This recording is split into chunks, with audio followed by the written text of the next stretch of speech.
సొంత ఖర్చులతో వరద బాధితులకు ఓ పులిహోర ప్యాకెట్ కూడా ఇవ్వని జగన్ బెంగళూరులో కూర్చుని పులిహోర కబుర్లు మాత్రం చెబుతున్నారని విమర్శించారు హోంమంత్రి వంగలపూడి అనిత. వరదల్లో బురద చల్లేందుకు పేటీఎం బ్యాచ్ ని దింపిన విష ప్రచారం చేస్తున్నారని మండిపడ్డారు. ప్రకాశం బ్యారేజ్ కి కొట్టుకు వచ్చిన బోట్లపై అనేక అనుమానాలు ఉన్నాయన్న అనిత దీనిపై సమగ్ర విచారణ జరుగుతుందని చెప్పారు. వినాయక మండపాలకు డబ్బులు వసూలు చేసే జీవో జగన్ ప్రభుత్వం తెచ్చిందని, ఈ విషయాన్ని చంద్రబాబు దృష్టికి తీసుకువెళ్లిన వెంటనే రూపాయి కూడా వసూలు చేయవద్దని చెప్పారని ఆమె గుర్తు చేశారు. విజయవాడలో వరద ప్రభావిత ప్రాంతాల్లో 42 డ్రోన్ల ద్వారా క్లోరినేషన్ చర్యలు కూడా చేపడుతున్నామని చెప్పారు అనిత.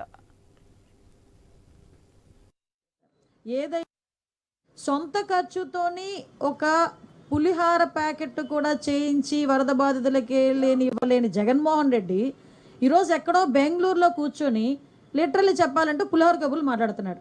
కానీ ఇవన్నీ పక్కన పెట్టేసి ఎక్కడో బెంగళూరులో కూర్చొని ఈరోజు ప్రభుత్వం మీద బురద జల్లే పరిస్థితి ఈరోజు కనిపిస్తూ ఉంది.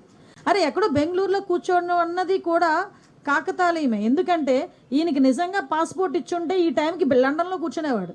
ఇది జీవో 2022లో అంటే వైఎస్ఆర్సీపీ గవర్నమెంట్లో ఉండేటప్పుడు ఈ జీవో ఇష్యూ చేశారు.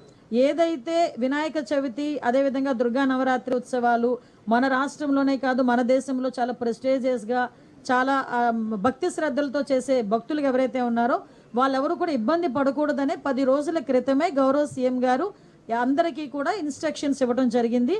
ఈ రోజుకి కూడా కనీసం మైక్ పర్మిషన్కి కూడా మేము ఎవరం కూడా డబ్బులు తీసుకోవట్లేదు.